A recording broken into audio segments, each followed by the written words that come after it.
भाद्रपद मास के कृष्ण पक्ष की अष्टमी तिथि को श्री कृष्ण जन्माष्टमी का महापर्व मनाया जाता है। इस बार उदया तिथि के अनुसार श्री कृष्ण जन्माष्टमी का महापर्व 16 अगस्त 2025 शनिवार के दिन ही मनाया जाएगा।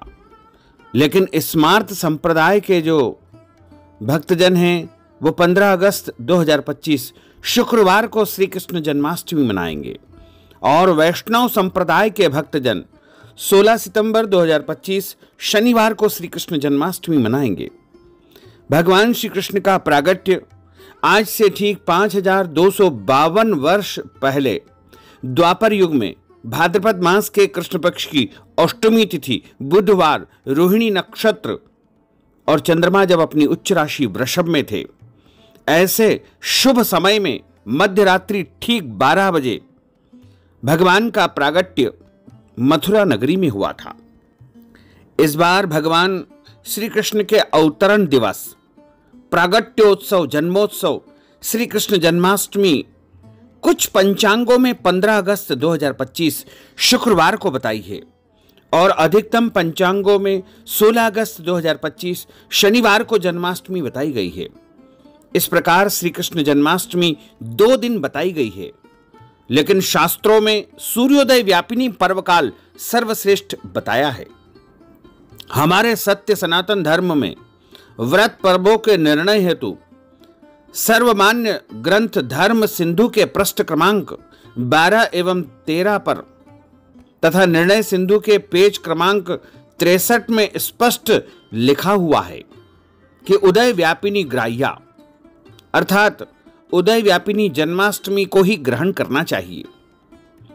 1987 में तिथि विवाद पर हुए विद्वत परिषद के द्वारा निर्णय किया गया और उसमें निर्धारित किया गया कि उदय व्यापिनी के आधार पर व्रत समय और तिथि का निर्धारण किया गया था।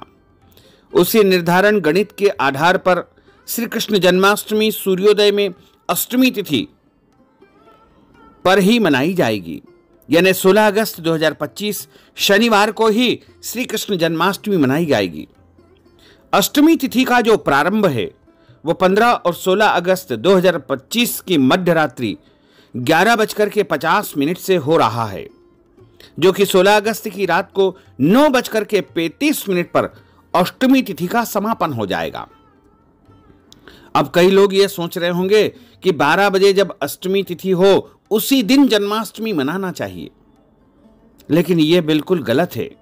कभी भी सप्तमी युक्त अष्टमी में जन्माष्टमी नहीं मनाना चाहिए। इसीलिए 16 अगस्त 2025 को अष्टमी तिथि सूर्योदय व्यापिनी होने से पूरे दिन और रात मानी जाएगी। इसलिए जन्माष्टमी का जो महापर्व है, श्री कृष्ण जन्मोत्सव है, इस बार 16 अगस्त 2025 शनिवार के दिन ही मनाया जाएगा। पौराणिक धर्म ग्रंथों के अनुसार भगवान श्री हरि विष्णु ने पृथ्वी को पापियों से मुक्त करने हेतु भगवान श्री कृष्ण के रूप में अवतार लिया था। भाद्रपद मास के कृष्ण पक्ष की अष्टमी तिथि को मध्य रात्रि में रोहिणी नक्षत्र में मथुरा नगरी में देवकी और वसुदेव के पुत्र के रूप में भगवान का प्रागट्य हुआ था। जन्माष्टमी को स्मार्त और वैष्णव संप्रदाय के लोग अपनी अपनी श्रद्धा के अनुसार अलग अलग प्रकार से मनाते हैं। श्रीमद् भागवत को प्रमाण मान करके स्मार्त संप्रदाय के मानने वाले चंद्रोदय व्यापिनी अष्टमी और रोहिणी नक्षत्र में जन्माष्टमी मनाते हैं तथा वैष्णव मत को मानने वाले उदय काल व्यापिनी अष्टमी एवं उदय काल रोहिणी नक्षत्र को जन्माष्टमी का महापर्व मनाते हैं। इस दिन भगवान श्री कृष्ण के निमित्त व्रत रखा जाता है।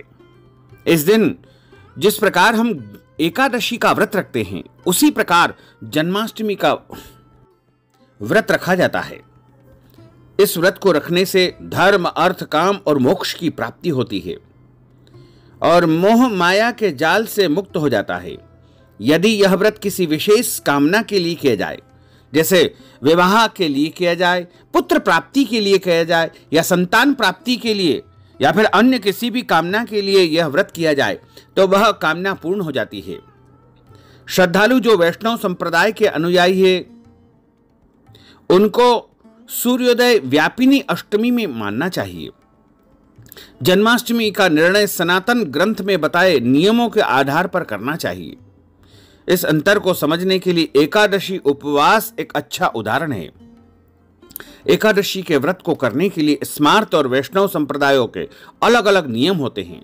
अधिकतम श्रद्धालु एकादशी के अलग अलग नियमों के बारे में जानते हैं, परंतु जन्माष्टमी के अलग अलग नियमों से अनभिज्ञ होते हैं। अलग अलग नियमों की वजह से न केवल एकादशी के दिनों में बल्कि जन्माष्टमी और रामनवमी के दिनों में एक दिन का अंतर होता है। वैष्णव संप्रदाय को मानने वाले भक्तजन अष्टमी तिथि और रोहिणी नक्षत्र को प्राथमिकता देते हैं और कभी भी सप्तमी तिथि के दिन जन्माष्टमी नहीं मनाते हैं। वैष्णव नियमों के अनुसार जन्माष्टमी का दिन अष्टमी अथवा नवमी तिथि में पड़ता है। जन्माष्टमी का दिन तय करने के लिए स्मार्त संप्रदाय द्वारा अनुगमन किए जाने वाले नियम अधिक जटिल होते हैं।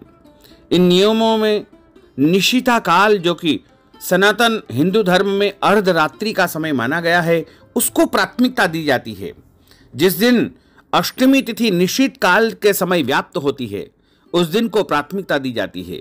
इन नियमों में रोहिणी नक्षत्र को सम्मिलित करने के लिए कुछ और नियम जोड़े जाते हैं। जन्माष्टमी का दिन का अंतिम निर्धारण निश्चित काल के समय अष्टमी तिथि और रोहिणी नक्षत्र के शुभ संयोजन के आधार पर किया जाता है।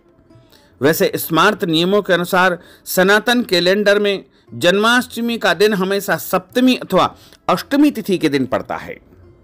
लेकिन यदि आप वैष्णव परंपरा को मानते हैं, हमारे मत के अनुसार जन्माष्टमी का महापर्व मनाना चाहते हैं, तो आपको केवल और केवल 16 अगस्त 2025 शनिवार के दिन श्री कृष्ण प्रागट्योत्सव जन्माष्टमी का महापर्व मनाना चाहिए और इसी दिन व्रत को धारण करना चाहिए। और इस व्रत का पारना का अर्थ होता है व्रत खोलने का समय या व्रत खोलने का दिन, जो कि 17 अगस्त 2025 की सुबह 6:15 से लेकर के 8:15 तक श्री कृष्ण जन्माष्टमी के व्रत का पारणा करना चाहिए या व्रत को खोल लेना चाहिए।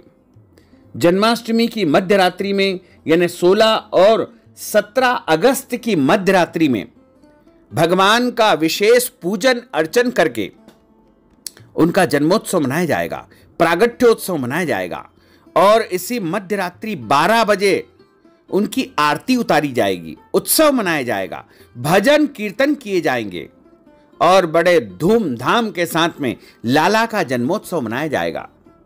मथुरा, वृंदावन, श्रीनाथ द्वारा और अन्य सभी क्षेत्रों में 16 अगस्त 2025 शनिवार के दिन ही श्री कृष्ण जन्माष्टमी का महापर्व मनाया जाएगा।